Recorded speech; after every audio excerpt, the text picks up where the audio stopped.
Баршаңызға қайырлы күн достар. Бүгін сіздермен үй жағдайында екі ғана заттан тұратын балмұздақ жасайтын боламыз. Ол үшін бізге бірінші банан қажет. Бананды ұсақтап турап аламыз.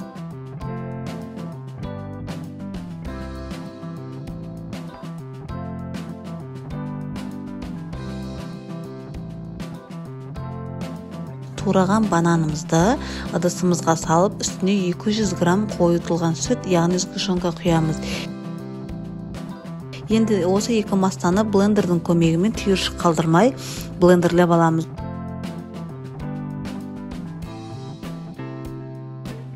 Өздеріңіз байқағандай көпіршіп біркелкі масса болады. Қалауларыңыз бойынша ұсақталған шоколад немесе орео печеньесін қосуға болады. Шоколадымызды ұсақтап массамызға қосамыз. Достар, бұл міндетті емес, өз қалауларыңыз бойынша жасауға болады.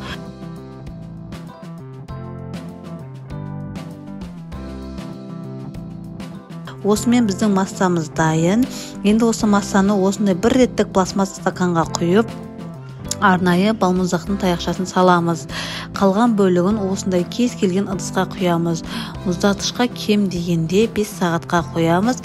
Балмұздағымыз дайын, өте дәмді. Үй жағдайында балаларыңызға жасап берсеңіздер болады. Сіздермен болған қаламқас.